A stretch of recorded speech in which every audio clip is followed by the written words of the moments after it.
माजी मंत्री माणिकराव ठाकरे यांची अतिवृष्टीने नुकसानग्रस्त भागाची पाहणी, उमरखेड तालुक्यातील अनेक गावांना भेटी, उपविभागीय अधिकाऱ्यांसोबत बैठक, विविध प्रस्ताव पाठवण्याची मागणी।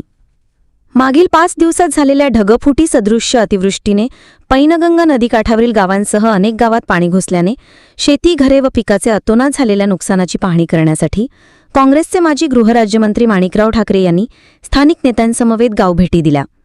महसूल प्रशासनासोबत बैठक घेऊन अनेक प्रस्तावाबाबत चर्चा करीत मनरेगा व अन्न पुरवठा योजनेमार्फत तात्काळ मदत द्यावी, यासह खरडून गेलेल्या शेतीला 1 लाख रुपये तर पिकांच्यासाठी 50,000 रुपये देण्याची मागणी केली। गावाला वेढा पडलेल्या पळशी, मार्लेगाव मतखंडातील चातारी ब्राह्मणगाव, बंदी भागातील दराटी या गावातील नुकसानीची पाहणी केली। शेत शिवारातील नुकसानग्रस्त भागाला व नागरिकांना भेट देत मदत पोहोचवण्याचे आश्वासन दिले।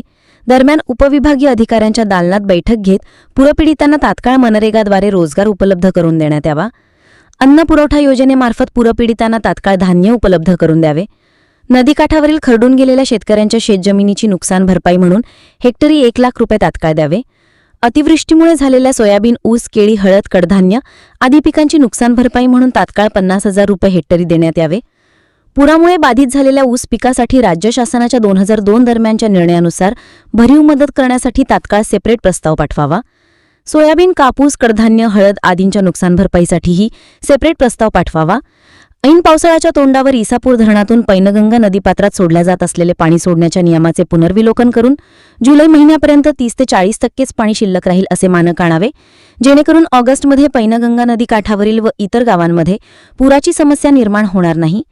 या सर्व समस्यांबाबत सचिव स्तरावर चर्चा करून राज्य शासनाला व्यवस्थित प्रस्ताव पाठवण्याची सूचना केली। सुद्धा शासनाने तात्काळ लक्ष घालायला पाहिजे आणि नुकसान भरपाई द्यायला पाहिजे, पूर्णपणे मदत द्यायला पाहिजे, कारण हे मानवनिर्मित सुद्धा याच्यामध्ये भाग आहे।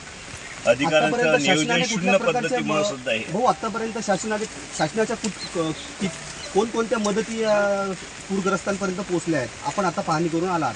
आतापर्यंत कोणतीही मदत शासनाकडनं ही पोहोचलेली नाही आहे। गावामध्ये जी लोक आहेत, कार्यकर्ते आहेत, तरुण वर्ग आहेत, त्यांच्याकडनं मदत होत आहेत गावकऱ्यांना। त्या ठिकाणी ज्यांचं नुकसान झालं किंवा ज्यांना राहण्याकरता घर राहिलेलं नाहीत किंवा त्या ठिकाणी जेवण नाहीत, अन्नधान्य नाहीत, ते गावामधले सगळे कार्यकर्ते एकत्र होऊन याचा मुकाबला करण्याचा प्रयत्न करतायत। त्या ठिकाणी मदत आपत्ग्रस्तांना मदत देण्याचं सुद्धा त्यांचं काम सुरू आहे, पण त्याच्यामुळे होणार नाही आहे।